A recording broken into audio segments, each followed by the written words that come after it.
Next elections రాబోతున్నాయి కదా, ఎలా ఉండబోతుంది అంటారు? నెక్స్ట్ సీఎంగా ప్రజలు ఎవరిని ఎన్నుకోబోతున్నారు? రాష్ట్ర వ్యాప్తంగా ఎక్కడ చూసినా ఒకే మాట వినిపిస్తుంది, 2024 జగన్ వన్స్ మోర్ అని.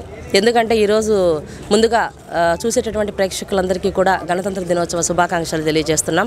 రాజ్యాంగం పూర్తిగా అమలైన దినోత్సవంగా ఈరోజు మనం గణతంత్ర దినోత్సవాన్ని జరుపుకుంటున్నాం.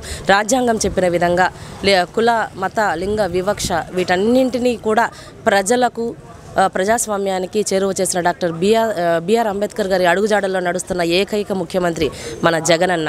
ఆయన కూడా ఈరోజు మైనారిటీ వర్గాలను తర్వాత కుల మత ఇవన్నీ కూడా చూడకుండా నిజమైన పేదలకు లబ్ధి చేకూరాలి అనేసి సంక్షేమ ప్రదాతగా ఆయన ఈరోజు మనందరికీ అభివృద్ధి విధాతగా మనందరి ముందుకు వస్తున్నారు. కాబట్టి ప్రజలను ముఖ్యంగా వాళ్ళ బతుకుల్లో వెలుగు తీసుకురావడానికి అనుక్షణం తప్పిస్తున్నటువంటి జగన్ గారే ఖచ్చితంగా 2024లో మళ్ళీ ముఖ్యమంత్రిగా మన ముందుకు రాబోతున్నారు అన్నది నేను చెబుతున్న మాట కాదు, రాష్ట్రంలో ఉన్నటువంటి ప్రతి పేద వర్గాలు చెప్తున్న మాట, ప్రతి పెన్షన్ అందుకుంటున్న అవ్వాతాత చెబుతున్న మాట, అమ్మ ఒడి తీసుకుంటున్నటువంటి ప్రతి తల్లి చెప్పే మాట, చేయిత తీసుకున్నటువంటి ప్రతి చెల్లి చెప్పేటటువంటి మాట. అలాగే విద్యార్థులు ఈరోజు కూడా ఫీజు రియంబర్స్మెంట్ కానీ తర్వాత ఆరోగ్యశ్రీ కానీ అందుకుంటున్న ప్రతి ఒక్కరి నోట జగనన్న మాట ఈరోజు రాష్ట్ర వ్యాప్తంగా వినిపిస్తుంది. మా అందరి నోట కూడా జగనన్న మళ్ళీ 2024 జగనన్న వన్స్ మోర్ అని ఈరోజు మేమందరం కూడా తెలియజేస్తున్నాము.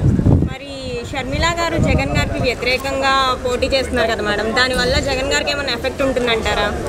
అంటే ఈరోజు మనమందరము చూస్తున్నాము, రాష్ట్ర వ్యాప్తంగా ఉన్నటువంటి ప్రజానీకాలంతా కూడా ఆ రాజన్న బిడ్డ అయినటువంటి జగనన్నకు అండగా ఉన్నారు. మరి వారి సొంత చెల్లెలైనటువంటి ఆవిడ జగనన్న వెంట లేకపోవటము అంటే అది వారికే వదిలేయాలి మనం. ఎందుకంటే రాజన్న గారు చేసినటువంటి సుపరిపాలన ఫలితంగా ఆయన మంచి మనసు వల్ల రాష్ట్రం మొత్తం జగనన్న వెంట నడుస్తూ ఉంది. ఎందుకంటే రాజన్న ఆశయాలను నెరవేరుస్తున్నటువంటి తనయుడుగా ఈరోజు రాష్ట్ర ముఖ్యమంత్రిగా మన ముందున్నటువంటి జగన్ గారికి రాష్ట్ర ప్రజలందరూ తోడుగా ఉన్నారు. మరి వాళ్ళ చెల్లెలు ఎలా అలా వెళ్ళింది అంటే అది వారే ఆలోచించాలి. కానీ వారి చెల్లెలు వారి వెంట లేకపోయినా రాష్ట్ర ప్రజలందరూ మాలాంటి ఎంతోమంది చెల్లెళ్ళందరూ కూడా జగనన్నకు అండగా ఉన్నామని తెలియజేస్తున్నాము. ఇది వాలంటీర్స్ వల్ల ఎలాంటి ఉపయోగం లేదు, అనవసరంగా పెట్టారు అని చెప్పేసి అంటున్నారు కదా మేడం, అది నిజమేనంటారా? అంటే అందరికీ పథకాలు అందట్లేదు, జగన్ గారి పార్టీకి సపోర్ట్గా ఉన్న వాళ్ళకే అందుతున్నాయి అని అంటున్నారు, అది ఎంతవరకు నిజం మేడం? అదంతా చాలా తప్పమ్మా.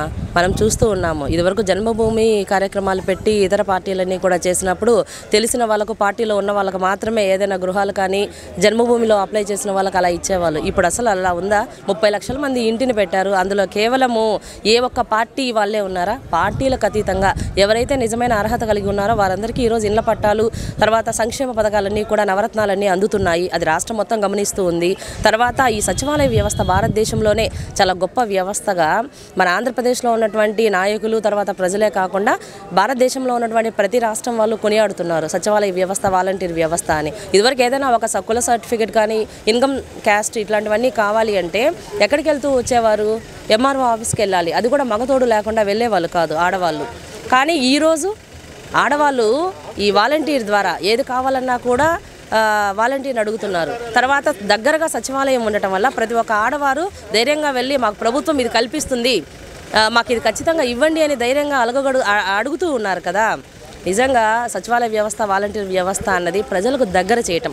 అసలు అవ్వాతాత ఇదివరకు లైన్లలో నిలబడుకొని పెన్షన్ అందుకునేవారు. ఈరోజు గడప ముందుకు 5 గంటలు 6 గంటల లోపే పెన్షన్ వస్తుంటే నిజంగా వాళ్ళ చీకటి బతుకుల్లో తర్వాత నడవలేని ముసలి పేదవాళ్ళల్లో ఆ పెన్షన్ అందుకునే సమయంలో వారి ముఖాలలో వచ్చే ఆ చిరునవ్వు చాలదా? జగన్ గవర్నమెంట్ ఎంత గొప్పగా పరిపాలన అందిస్తుంది, సచివాలయ వ్యవస్థ ఎంత సమగ్రంగా పనిచేస్తుంది, వాలంటీర్లు ఇంటి వద్దకు ఎంత బాగా వస్తున్నారనేది నిజంగా లబ్ధి పొందుతున్నటువంటి ప్రతి ఒక్కరి చిరునవ్వులోనే తెలుస్తూ ఉంది. మరి నెక్స్ట్ అయితే జగన్ గారే సీఎం అవుతారంటారా మేడం? అసలు డౌట్ ఎందుకు? 2024 జగనన్న వన్స్ మోర్. మనమే చూసాము, దేశ చరిత్రలో ఎక్కడా లేని విధంగా ఆంధ్రప్రదేశ్లో 151 సీట్లు మొట్టమొదటిసారి వచ్చినటువంటి వ్యక్తి ఈసారి తప్పకుండా 175కు 175 వస్తాయని రాష్ట్ర ప్రజలందరూ తర్వాత ఆ పైనున్న రాజన్న, ఆ పైనున్న భగవంతుడు అందరూ కూడా మనస్ఫూర్తిగా కోరుకుంటున్నాము. Thank you.